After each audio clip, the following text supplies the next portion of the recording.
Hi, my name is Nikki. I am a massage therapist. I ride horses and I do Bowspring Yoga. To be good at horseback riding and dressage, which is what I do, it's hours and hours of practice. It's a lot of work with your horse because it's two athletes, not just one. You have to be worried about his nutrition, your nutrition, his training, your training.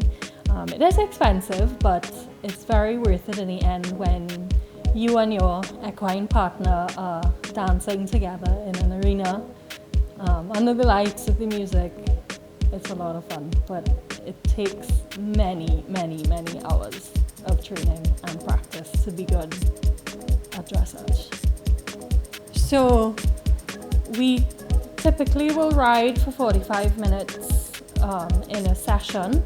Before that, you have to prepare your horse, so it's a lot of grooming, which is pretty physical for us as well. So you have to get the horse prepared, put on your saddle and bridle. You have to get prepared. You need to stretch and make sure your body is limber to get on and start to work, because you need to be as flexible and as pliable as possible so that you and your horse can communicate as best as you're able.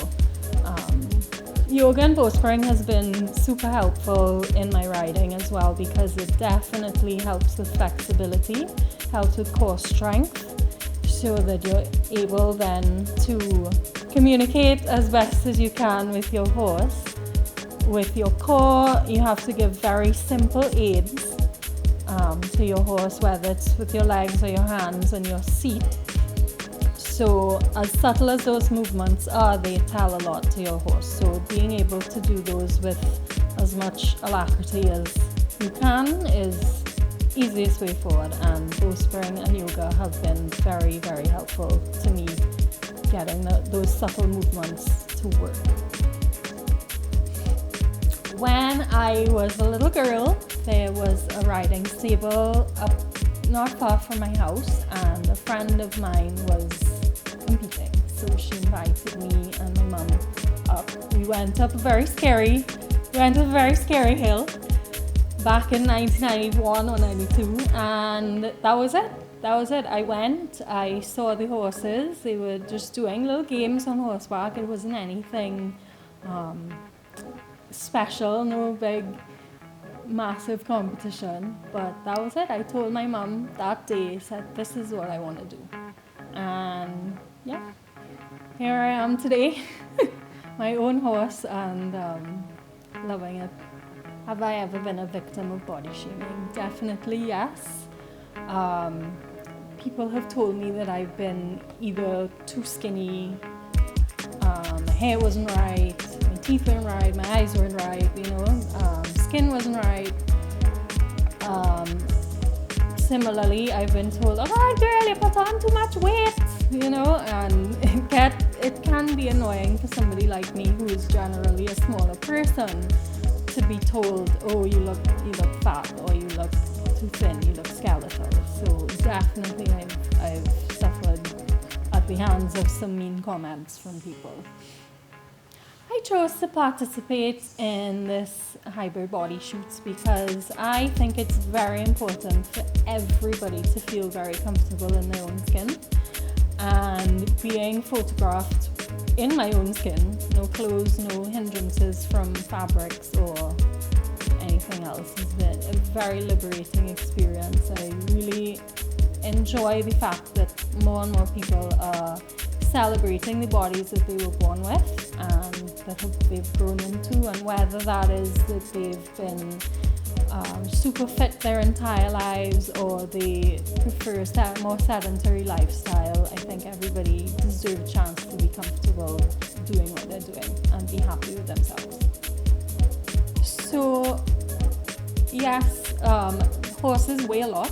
They are very strong, and I, as a small person, or most riders are fairly small people, controlling and being light enough is a challenge, and that's where my bowspring practice comes in being light and subtle while still being very effective.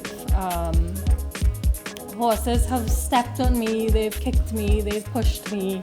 All of these things have happened, but at the end of the day, being in the saddle and being able to use your body to control a big beast like that is quite an experience, and that's why we keep coming back. That's why it's almost a little addiction riding, because when I was doing common entrance, I was very stressed. The reading and the studying really took quite a toll on me, and I started pulling out my hair.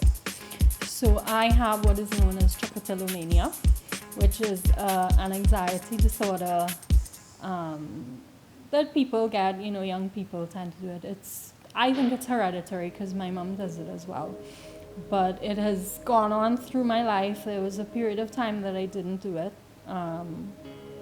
But generally with studying, reading, even watching TV, any kind of focused activity, it's something that I do. And that is something that I've felt really guilty about, because people would see it and they're like, oh my God, what are you doing? You stop pulling out your hair, it's such pretty hair, leave it alone. But it being a coping mechanism, it was really difficult to stop. And it still is. It's still quite a challenge for me. And I do feel very guilty and ashamed of it sometimes, because you got this big old bald spot in your hair, you have to try and hide it. But that is something that I've struggled with. Not necessarily been too shamed, but my own shame has been an issue for me with that.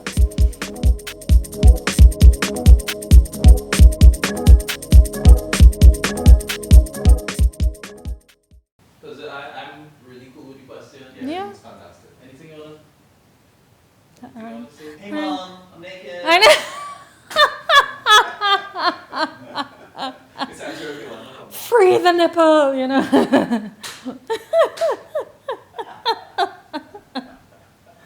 No, that was fun. I think that's good. Perfect. I think you all will edit it like magicians.